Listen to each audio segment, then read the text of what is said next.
A few years back, Elon Musk posted this meme about buying Twitter, while promising he would make it the everything app. He would completely turn it around. It would control half of the world's economy.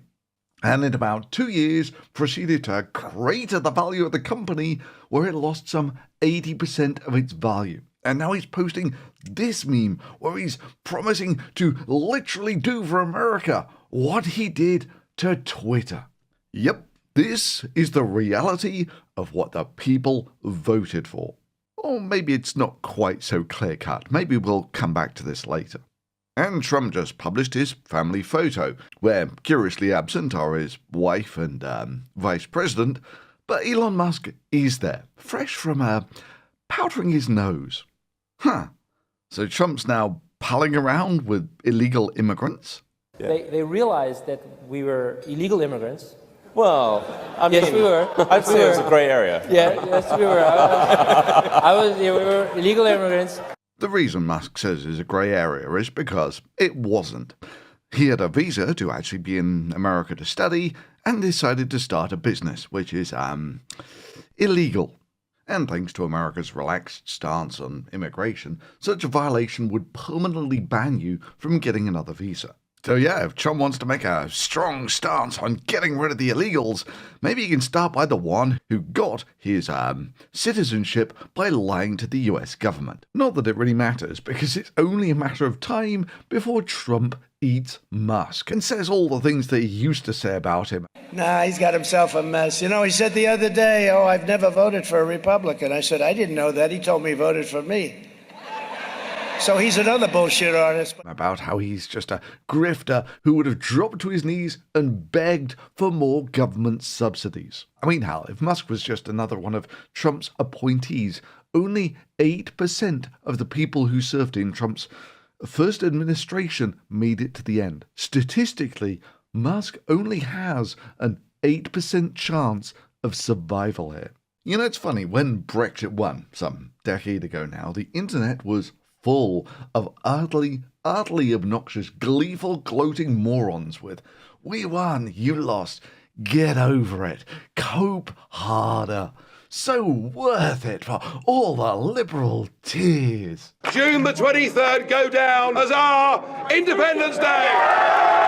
And years went by and the glee turned to gloom, and the gloating turned to, well, it's not as bad as the worst predictions.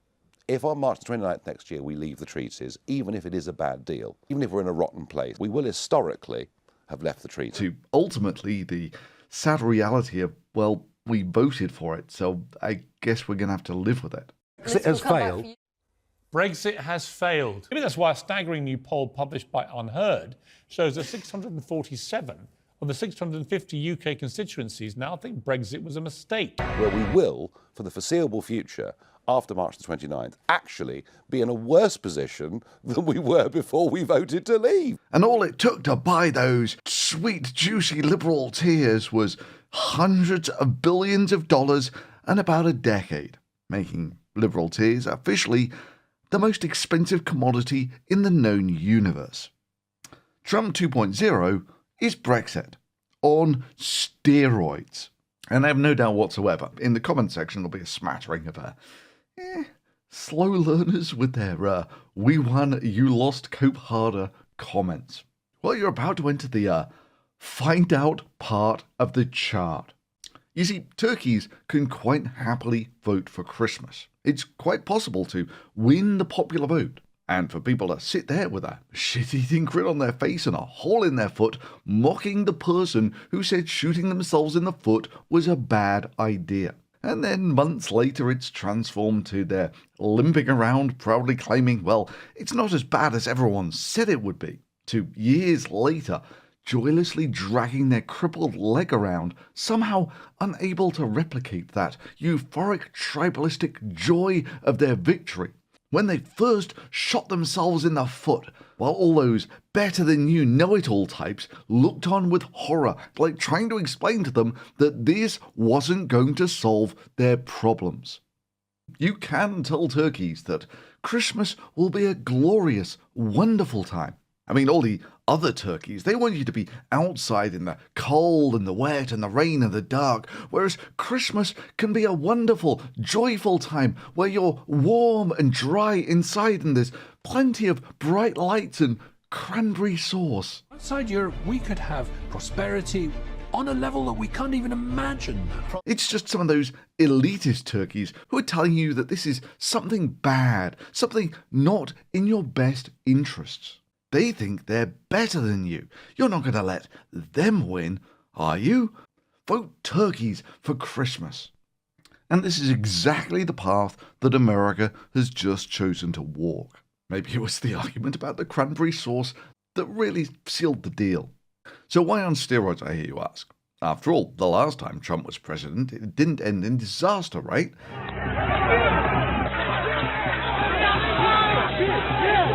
Well, okay, maybe it wasn't as bad as some people said it might be. Well, let's gloss over the lead. You know, the things that have changed, like you now have an impulsive, convicted felon given the upgraded powers of the presidency, which essentially extend to the complete immunity of a king running the country. Yeah, that's not optimal. Who in all likelihood is going to stack the Supreme Court to the point where it's going to be a generation before its constitution becomes more representative of the country. Yeah, that's not optimal. But the reality is, this can cripple America for a generation, maybe permanently. And the only maybe ray of hope here lies in Trump being a narcissist and a set of golf clubs. And when that's what you're clinging on to for hope, things are pretty bad. If Project 2025 rolls in, or something similar, America is boned for a generation.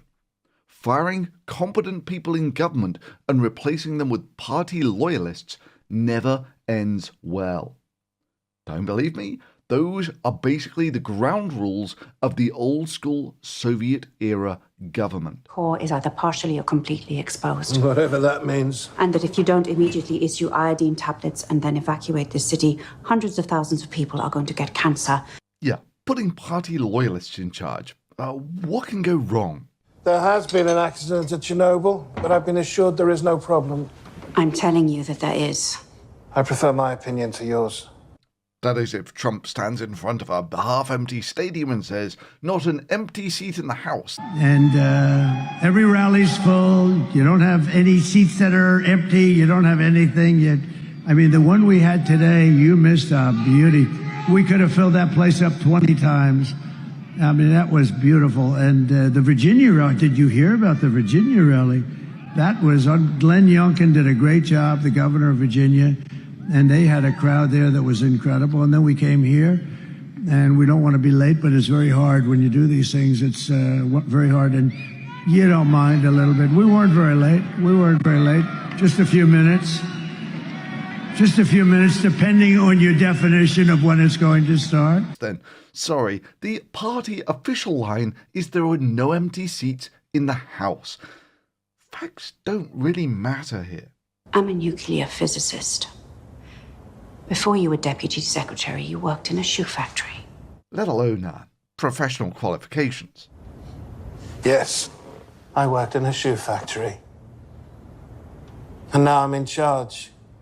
And I'm thinking, is that Mike Lindell? And now I'm in charge. To the workers of the world.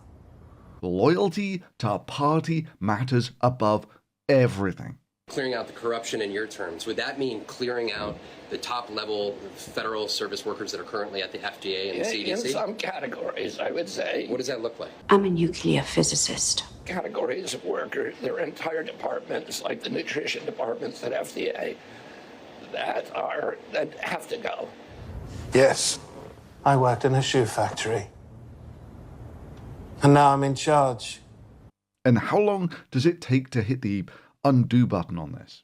Well, minimalistically, the time it takes to train and get more competent people into the positions, where you'd be looking at years to decades. Now, in terms of global impact, Ukraine, of course, is now in a very difficult position. Probably all the more so, seeing as this guy has also been in regular contact with Putin. a leader of a nation hostile to both the interests of the United States and Ukraine. But it might not be as bad as you initially think, in that, yeah, okay, a capricious guy can just randomly cut off aid to Ukraine. But that aid to Ukraine is actually American jobs. The cost of those munitions is basically people having jobs in America. You cut off that aid, those Americans lose their jobs, and these US contractors are usually pretty sly in actually splitting up the jobs between lots of states, making it hard to cut off the military funding. Add to this the, 3-day special military operation is now entering its, third year? And the Russian military is nigh on in tatters. But the US weaponry was a real game changer for them. Cut all that off, and geopolitically, the free world seems a lot more disjointed and weak. Hell, I wouldn't be surprised if Trump starts making noises about pulling out of NATO. And apparently the Vice President has already said that the US could drop support for NATO if Europe tries to hold Elon Musk accountable for doing things that are illegal, bringing us onto the stuff that Trump simply cannot do, even if he went full concentration camp style America, which is basically what he was promising during his campaign speeches.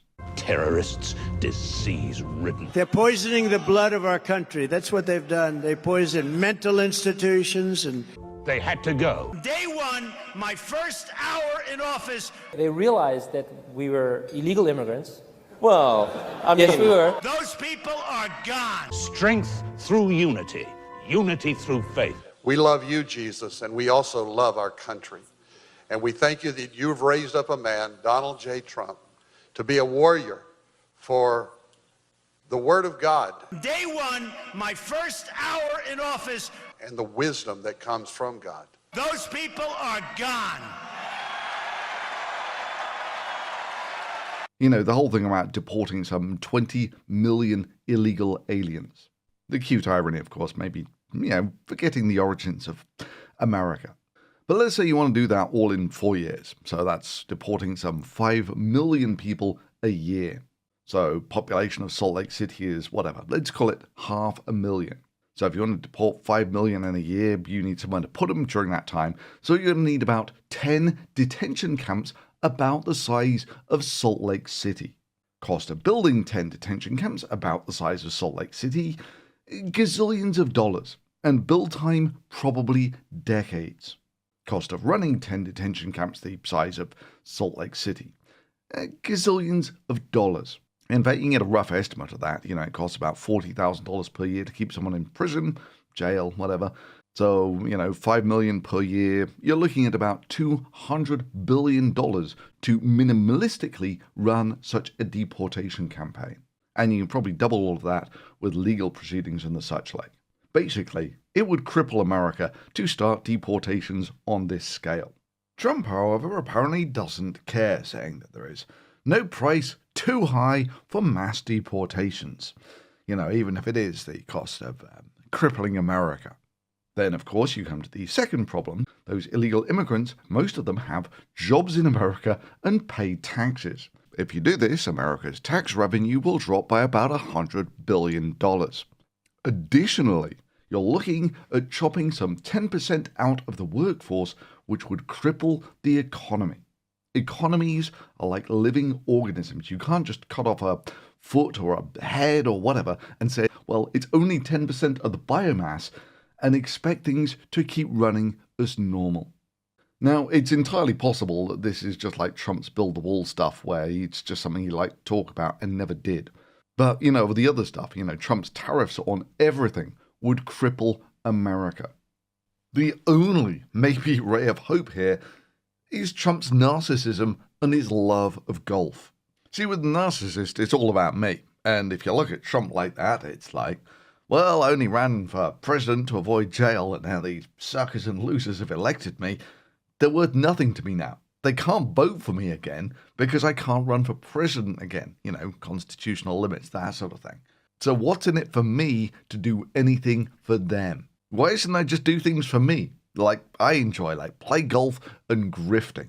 Maybe stacking the government with lawyer lists. That's maybe worth something to me. And honestly, this was kind of why I was surprised that Trump won because he was so low energy.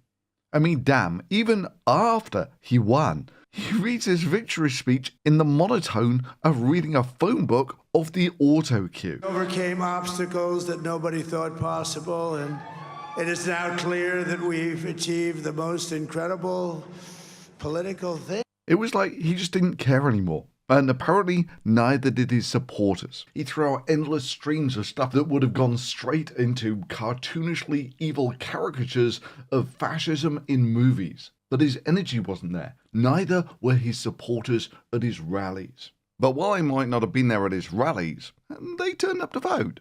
As Trump said almost a decade ago, he had the most loyal fans. He could go out and shoot someone on Fifth Avenue and they would still vote for him. And you know what else they say about my people? The polls.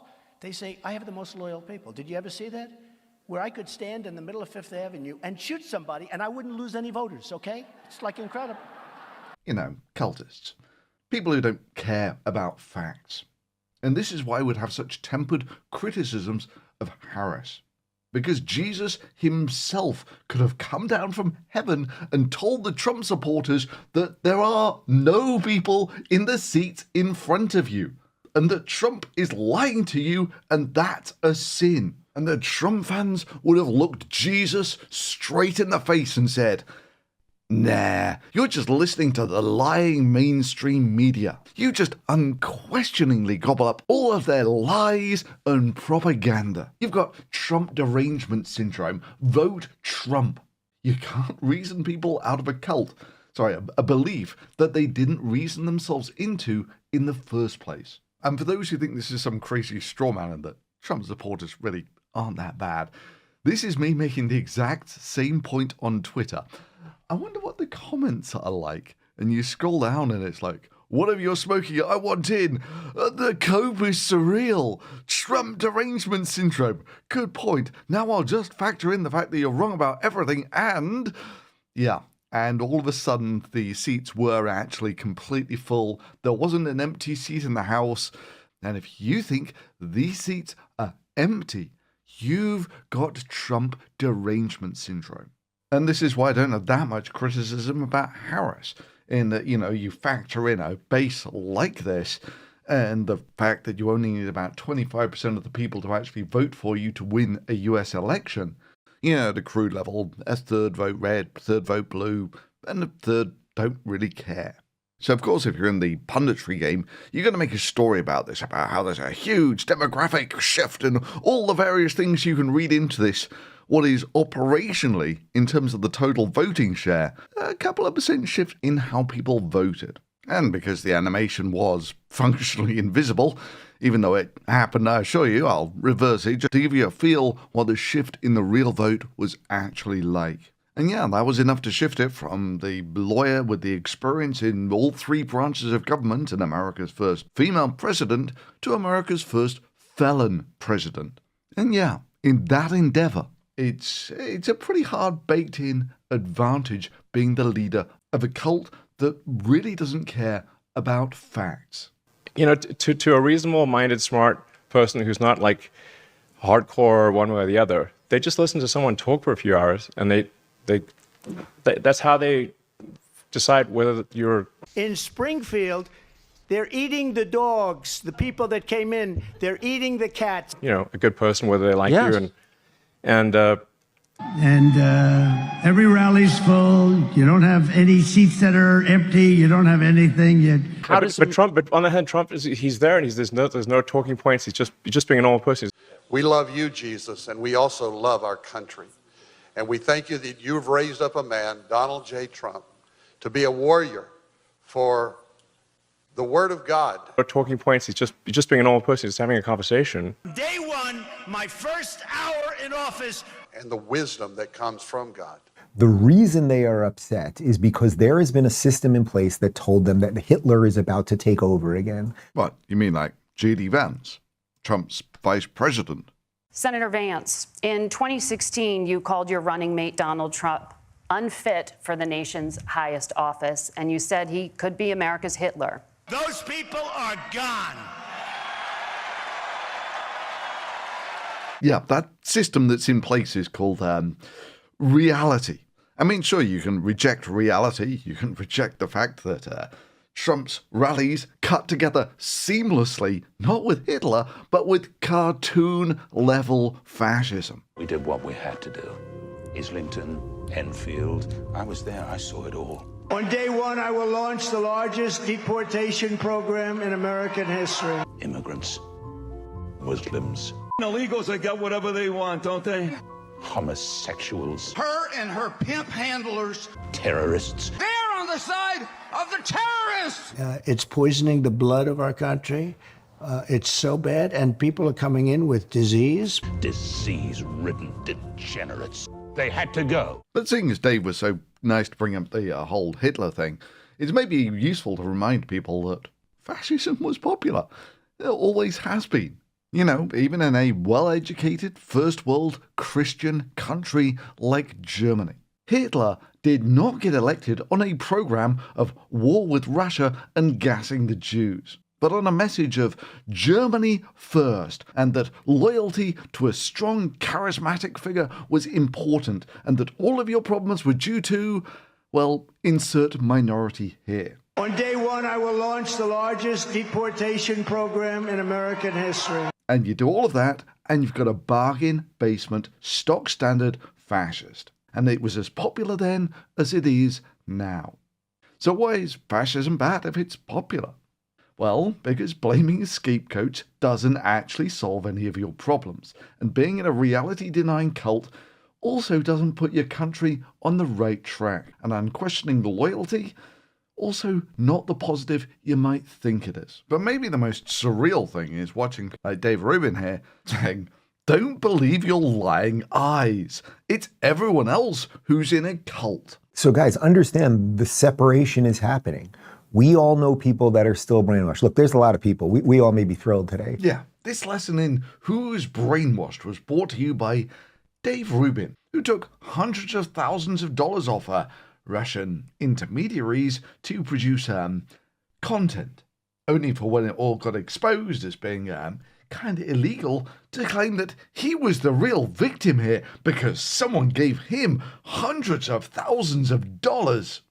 Yeah, I can see Dave commiserating with the other victims at court now, you know. My neighbor shot my puppy. My grandmother got swindled out of her retirement account.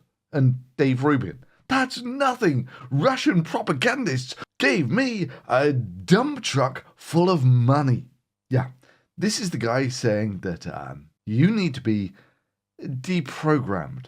That is so sad and unfortunate and is going to take mass deprogramming, not so that they can believe everything we believe. In Springfield, they're eating the dogs, the people that came in, they're eating the cats. But so that they can be deprogrammed from a machine that has taught them all of the wrong things and to hate all of the wrong people. It's actually taught them nothing but hate, and to hate the wrong people, and to hate the wrong country. Look, I don't have a fancy recording studio or nice lights. I'm old school, literally. I've been doing this for some 18 years and still never taken a single sponsorship, let alone hundreds of thousands of dollars to produce propaganda. I'm old school independent. I get cash from the adverts that run and from Patreon, and many thanks to those who do support this channel through Patreon. But I do videos like this not because I know they will be well liked. I know they will piss a lot of people off. I mean, hell, just scroll down to the comment section and look for the cope harder non-arguments. I do videos like this for the same reason I did them on Brexit, because someone has to be the voice of sanity in the room and throw a bucket of cold facts on the feelings brigade. Now, a sane man might well argue, well, what's the point of that? The feelings brigade is what carries elections, and yeah, you're not wrong. But I don't do that. I do the facts thing and maybe have a little fun with it while I'm at it.